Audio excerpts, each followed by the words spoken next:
মা হওয়া কি মুখের কথা? মা হতে গেলে অনেক অনেক একটা সমুদ্র পার করতে হয়। মা হওয়া একটা জার্নি। কিন্তু এই মা হওয়ার জার্নির পথে প্রথম যে সমস্যাটা আসে সেটা হচ্ছে বাচ্চা ৬ মাস পর অন্নপ্রাশন হয়ে গেছে। কি খাওয়াবো? কিভাবে খাওয়াবো? আগেকার দিনে এরকম যৌথ পরিবার থাকতো, তো তখন যেটা হতো দিদিমা, ঠাকুমা, পিসি, জেঠিমা, কাকিমা সবাই মিলে তড়িপাড় হয়ে যেত। তারা সকলে মিলে অ্যাডভাইস দিতেন, এটা করো, ওটা করো, সকলের এক্সপেরিয়েন্স থেকে বলতেন। কিন্তু এখনকার মারা ওয়ার্কিং মাদার, হয়তো ওয়ার্ক ফ্রম হোম করছেন, কিন্তু সেই মাও তো চায় নিজের বাচ্চার জন্য বেস্টটুকু দিতে। তাই আজকে অন্নপ্রাশনের পর বাচ্চাদের ঠিক কি খাওয়া উচিত সেটা দেখাবো। সুদীপার সংসার 7 দিন রং তার ভরে যাবে তোমাদের মনে। নমস্কার, আমি সুদীপা চ্যাটার্জি আবার নিয়ে চলে এসেছি সুদীপার সংসারের একটা নতুন এপিসোড। আজকের এপিসোড সবার জন্য স্পেশাল। দিদিমা, ঠাকুমা, পিসি, মাসি, কাকি সকলের জন্য এবং স্পেশালি মায়েদের জন্য। আজকে যেটা দেখাবো সেটা লাঞ্চের মেনু।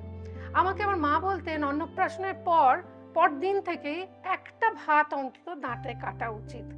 ভাত এটা কিন্তু আমাদের এইখানকার মানে যেখানে যা পরিবেশ, আমরা যেখানে বাংলায় রয়েছি সেই পরিবেশের জন্য, ভারতীয় পরিবেশের জন্য ভাত খুব দরকারি। আচ্ছা, বাচ্চার খাবার বানাবো যখন, তখন প্রথম 3টে জিনিস মাথায় রাখবেন। নাম্বার 1, বাচ্চার স্টামাক কতটা। আমরা সবসময় যারা নতুন মা হই বাচ্চাকে বেশ ঠুসে ঠুসে খাওয়াতে ইচ্ছে করে যাতে গুবদু গাবদু বেবি হয়, বাট সেটা একেবারে ভুল। এটা আমাদের সকলের ক্ষেত্রে প্রযোজ্য। আমাদের হিউম্যান স্টামাকের সাইজ হয় আমাদের এই হাতের সমান, মানে ঠিক এতটা। তো বাচ্চার স্টামাকও বাচ্চার হাতের মাপেরই হয়। ওর থেকে বেশি খাওয়ালে বমি তো করবেই, তখন ভাববেন বাচ্চা বোধহয় হজম করতে পারছে না। সুতরাং বাচ্চার যতটা খাবার দরকার ততটা সে হাতেই বলে দিচ্ছে যে এতটা আমায় খাওয়াও, মানে টোটাল এতটা সাইজের খাওয়াবে। নাম্বার 2, সেটা হচ্ছে বাচ্চা কতটা হজম করতে পারবে। হজম করার জন্য তাকে কিছু দিতে হবে। তো হ্যাঁ, গ্রাইপ ওয়াটার তো আমরা খাওয়াই, অনেক কিছু খাওয়াই, বাইরের ওষুধ খাওয়াই, কিন্তু তা সত্ত্বেও বাচ্চার এই ওষুধ ছাড়াও নিজস্ব একটা হজম শক্তি ডেভেলপ করার দরকার আছে। সুতরাং খাবারের মধ্যে এমন জিনিস দেবো যা ওকে হজম করতে এবং ডাইজেস্টিভ সিস্টেমটাকে ঠিক রাখতে হেল্প করবে।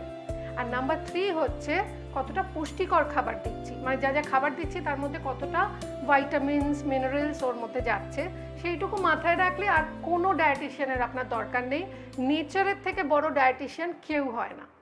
সেই ভেবে এই কথাগুলো মাথায় রেখে আমি কিন্তু ইনগ্রেডিয়েন্টস নিয়েছি। দেখুন, চাল অনেকে বলেন যে বাচ্চাদের গোবিন্দভোগ চাল দেওয়া উচিত।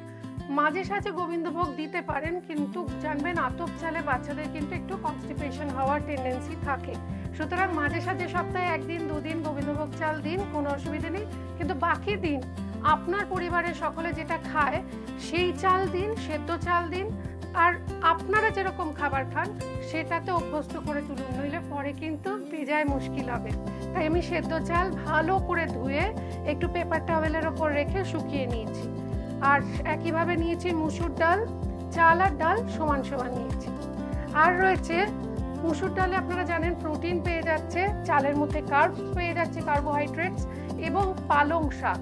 এই যে পালং শাকটা নিয়েছি, এটার মধ্যে কত কিছু রয়েছে জাস্ট ভাবতে পারবেন না। আমি না আজকে একটু নিরামিষ দেখাচ্ছি, আপনারা চাইলে এর সঙ্গে চিকেন অ্যাড করতে পারেন, মাছ অ্যাড করতে পারেন। কিভাবে করবেন আমি লাস্টে বলে দেবো। আচ্ছা, এইটা হচ্ছে পালং শাক। পালং শাকের মধ্যে এর নিউট্রিশন ভ্যালু তো সাংঘাতিক। আপনারা জানেন এটা চোখ ভিশন ঠিক করতে হেল্প করে, ইমিউনিটি সিস্টেম বুস্ট করে। তার সঙ্গে সঙ্গে পালং শাকের মধ্যে আমরা যা যা খাবারগুলো, সবজিগুলো নিয়েছি সবগুলো dietary fibre reached, protein reached, vitamin reached এবং ডায়েটারি ফাইবার যুক্ত, যাতে বাচ্চাদের না, ছোট বাচ্চাদের কনস্টিপেশন হওয়ার খুব প্রবণতা থাকে, চান্সেস থাকে, সেটাকে আমরা রুল আউট করে দিতে চাই। রয়েছে যে কোনো কালার ভেজিটেবলস, যে কোনো কালার, বিট গাজর, বিট কুমড়ো, beet anything which has got a colour, সেটা বাচ্চাকে নির্দ্বিধায় দিতে পারে। এইখানে আজকে আমরা কুমড়ো নিয়েছি, কুমড়োর কারণ কুমড়োর মধ্যে বিটা ক্যারোটিন রয়েছে, এর বদলে গাজরও নিতে পারেন। আর রোজ একরকম খাবার খাওয়াবেন না। আজকে ধরুন পালং শাক আর আমি কুমড়ো দিলাম, পরের দিন কিন্তু আপনি ওকে গাজর দিন, বিট দিন, চেঞ্জ করে দিন, ও চোখে দেখতে পাবে কালারটা খাবারের চেঞ্জ হচ্ছে, তো খুব দরকার সেটা। এইবার আমি বলবো রাঙা আলু সম্পর্কে। আমাকে না সকলে জিজ্ঞাসা করতো আদিকে কি খাওয়াই। আদি যখন ছোট ছিল, হি ওয়াজ আ হেলদি বেবি, খুব এখন যেমন একটু খাট্টা খাট্টা হয়ে গেছে, ছোটবেলায় মোটামুটি হেলদি ছিল, খুব রোগাও না খুব মোটাও না। তো অনেকে আমাকে প্রশ্ন করতো, আচ্ছা বাচ্চাকে, আমার বাচ্চা খুব রোগা, আমার বাচ্চার ওয়েট গেইন হচ্ছে না, কি করে হবে? রাঙা আলু কিন্তু ভীষণ হেল্প করে ওয়েট ম্যানেজমেন্টের জন্য। মানে বাচ্চা তো ওয়েটও দরকার, নইলে কি করে সে সার্ভাইভ করবে, তার সে এইটা কিন্তু বাচ্চাদের খুব দরকার। বাচ্চাদের ডায়েটের সঙ্গে সঙ্গে একই সঙ্গে বলি, আপনারা প্লিজ হাসবেন না, বাড়িতে যদি আপনার পোষ্য থাকে, মানে যদি কুকুর থাকে, তার জন্য তার খাবারেও কিন্তু এগুলো আপনারা অ্যাড করতে পারেন, সমানভাবে ভালো উপকারী। প্লিজ এটা নিয়ে আবার ট্রোল করবেন না যেন। আমার কাছে ওরা নিজের সন্তান সময়, তাই জন্য আমি কম্পেয়ার করে ফেললাম। যাই হোক, এইটা কিন্তু এটা দিয়ে আপনারা পায়েস করে দিতে পারেন, এটা খাবারের মধ্যে যে করে হোক মিশিয়ে দিন, তাহলে দেখবেন বাচ্চা ওয়েট গেইন করতে শুরু করেছে। আর ডায়েটারি ফাইবার তো রয়েছে। এবার এর মধ্যে আর রয়েছে হলুদ গুঁড়ো, যেটা আপনারা জানেন টার্মারিক বাচ্চাদের খাবারে দেওয়ার জন্য কেন জরুরি। কেননা টার্মারিকটা আমরা যখন কোভিডের টাইম থেকেই শুনে আসছি যে ইমিউনিটি সিস্টেমকে বুস্ট আপ করে, ইমিউনিটি সিস্টেম ঠিক রাখতে হেল্প করে। আচ্ছা, প্রথমে আমরা মসুর ডালটাকে, এটা আপনি 2 দিনের জন্য স্টোর করে রাখতে পারেন। মসুর ডালটাকে একটু শুকনো খোলায় নেড়ে নেব, অলরেডি ধুয়ে শুকানো আছে।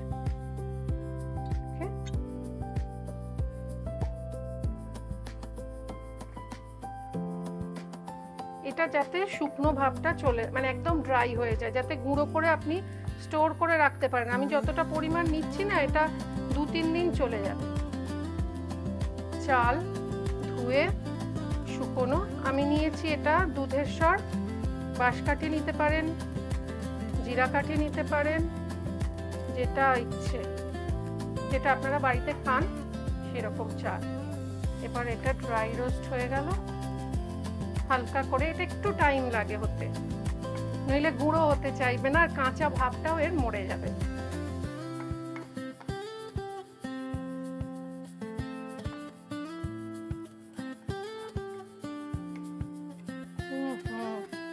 দেখবেন চাল আর ডালের একটা অ্যারোমা আসবে সুন্দর, কাঁচা ভাবটা মরে গেলে আপনি নিজেই বুঝতে পারবেন।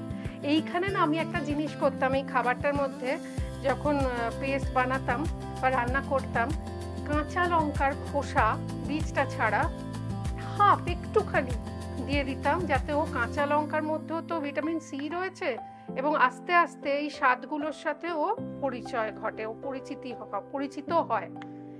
আচ্ছা, এবার একটা কথা বলি, আমার একজন ডাক্তারবাবু বলেছিলেন, তিনিও বড় ডাক্তার, যে বাচ্চারা কিন্তু কানে শুনে খেতে শেখে। মানে যখন আপনি ধরুন বাচ্চাকে 12টার সময় খাওয়াচ্ছেন, 1টার সময় খাওয়াচ্ছেন, আর আপনারা নিজেরা বাড়িতে লাঞ্চ করছেন হয়তো 2-2:30, তো সেক্ষেত্রে আপনারা যখন লাঞ্চ করবেন, ধরুন একটু শসা বা একটু আলু ভাজা বা যা হোক কিছু দিয়ে ওকে আপনাদের সাথে টেবিলে বসান, তাহলে কি হবে, এই যে ও শুনছে কানে যে বাবা বলছে বা মা বলছে, দিদা বলছে, কেউ বলছে যে এই ওইটা দাও তো, শুক্তোটা দাও তো, কি ভালো হয়েছে, এই মাংসটা আর একটু দাও, এটা শুনে না ওই খাবারটা সম্পর্কে ওর আগ্রহ তৈরি হয়। যে জন্য আগেকার দিনের বাচ্চাদের খাবার এত সমস্যা থাকতো, এখন হয়, কেননা ওরা অন্যদের খেতে দেখে না। আপনারা যখন খাবেন ফ্যামিলির খাওয়ার সাথে ওকে ইনক্লুড করে দিন। এইবার এটাকে আমি নামিয়ে রাখবো।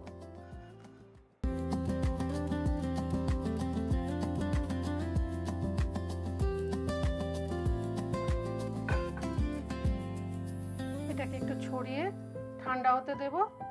আচ্ছা, আমি মুসুর ডাল নিয়েছি, মুসুর ডালটা এভরিডে ডাল, কোনো একটা দিন এটাকে মুসুর ডালের বদলে মুগ ডাল করে দিন, অড়হর ডাল করে দিন, কিন্তু সবসময় শুকনো খোলায় ভেজে নেন, তাহলে স্বাদটা বদলাবে। আপনাকে যদি রোজ ওই অখাদ্য মাছের ঝোল দেওয়া হয়, আপনার কেমন লাগবে বলুন? সেরকম ওরও ভালো লাগে না, ও বলতে পারে না, কিন্তু ওকেও স্বাদের একটু বৈচিত্র্য দেওয়া প্রয়োজন। আচ্ছা, আমি অলরেডি গরম করে রাখা জল, সবসময় রান্নায় গরম জল ব্যবহার করি, অল্প জল নিলাম, খুব বেশি জল নয়। এর মধ্যে আমরা দেব কুমড়ো,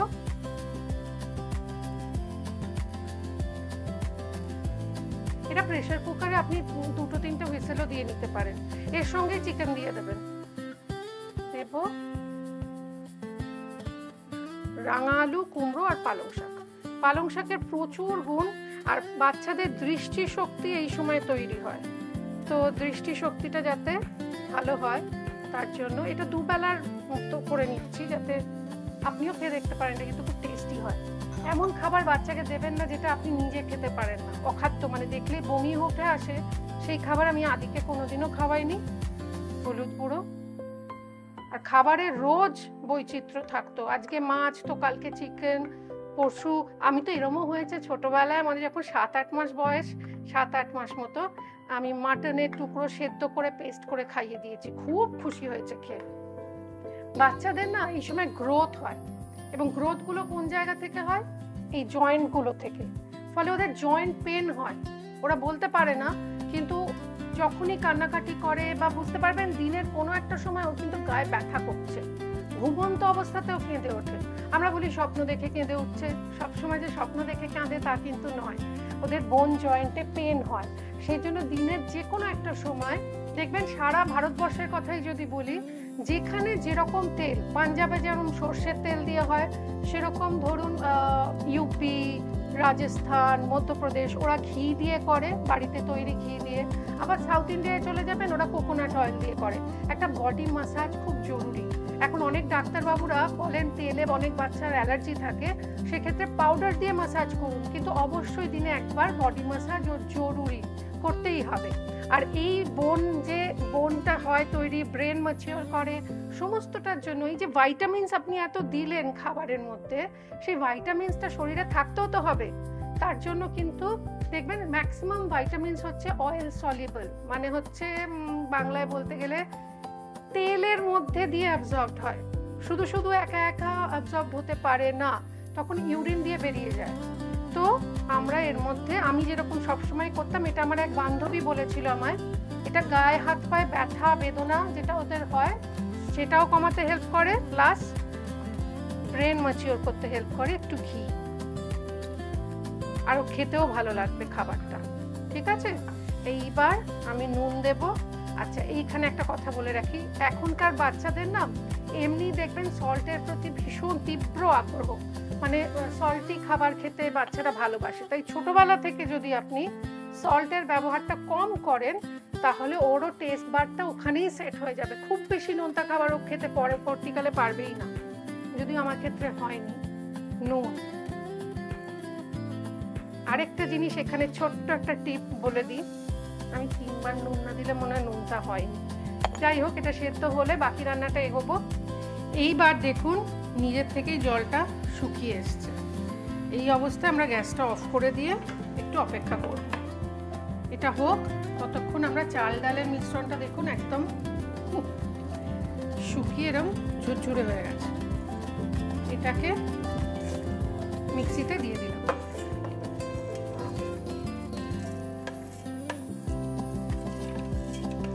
এটা অনেক দিন হয়ে যাবে, আমি বলছি 2-3 দিন, আরও বেশি হয়ে যাবে। বাচ্চাদের জোর করে না অনেকটা করে খাওয়াবেন না, পেটে একটু স্পেস রাখতে হয় হজমের জন্য।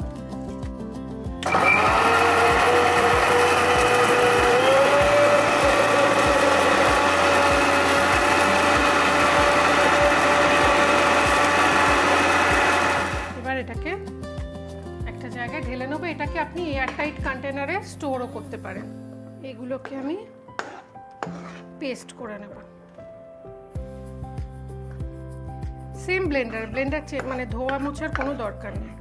দেখুন পুরোটা জল এর মধ্যে রয়েছে, তার কারণ জলটা যদি চলে যায় তাহলে পুষ্টিগুণটাও কিন্তু জলের মধ্যে, জল ফেলবেন না। এইবার পেস্ট,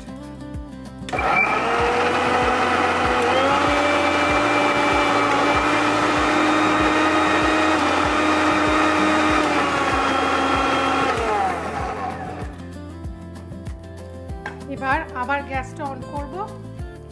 অনেক দিন ধরে অনেকে বলছেন আমাকে বাচ্চাদের খাবারের জন্য, কিন্তু বাচ্চাদের খাবার নিয়ে আমি দেখলাম বাংলায় ভিডিও খুব কম রয়েছে। এই জলটা গরম জলে দিয়েছি, তাই বেশিক্ষণ অপেক্ষা করার দরকার নেই। 2 চামচ এই চাল ডালের মিশ্রণটা দেব।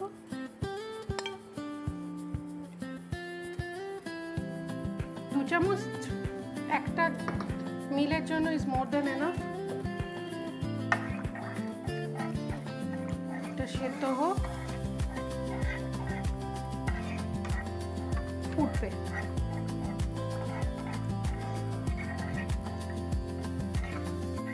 দু একটা পালং শাক দেখছেন ভাসছে, সেটা আমি তুলে নিচ্ছি, কারণ ওর মুখে পড়লে না ওর ভাল লাগবে না।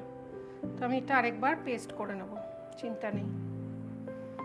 ধনে পাতা দিতে পারেন, ধনে পাতা, পুদিনা পাতা। পুদিনা খুব ফ্রেশনেস দেয় ওদের না, সারাদিন বিছনায় শুয়ে থেকে এর কোলে ওর কোলে ঘুরে ঘুরে একটা একঘেয়েমি এসে যায় জীবনে, সেইটা কাটানোর জন্য একটু ফ্রেশনেস দেওয়া প্রয়োজন। তাই একটু পাতিলেবুর রস কখনো খাবারে মিশিয়ে দিলেন, কখনো ধরুন একটু পুদিনা দিয়ে দিলেন, যাতে একটু রিফ্রেশিং লাগে। এইবার আরেকবার পেস্ট করে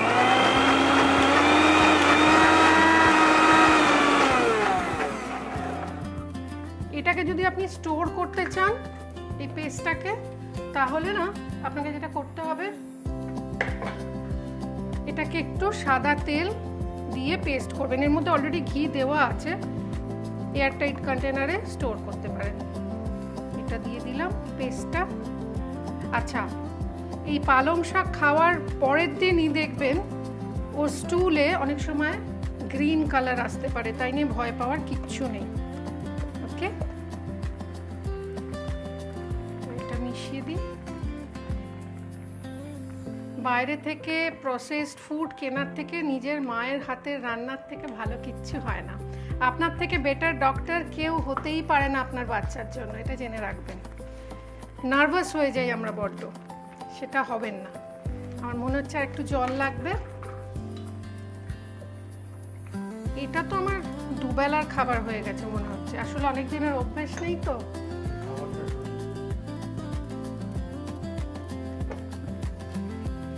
ব্যাস, ফুড ইজ ডান।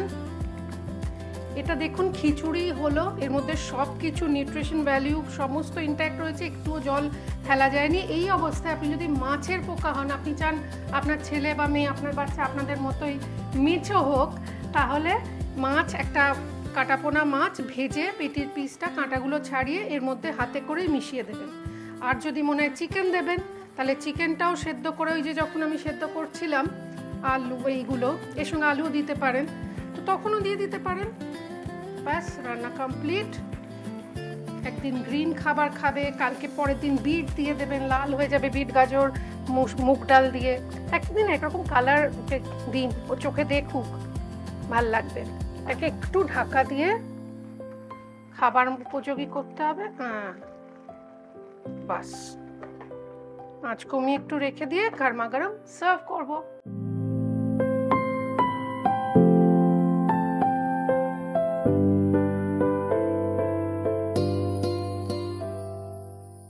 বলেছিলাম না যে এমন কিছু বানাবো না যেটা আপনি খেতে পারবেন না, আগে নিজে টেস্ট করে দেখবেন কেমন হয়েছে।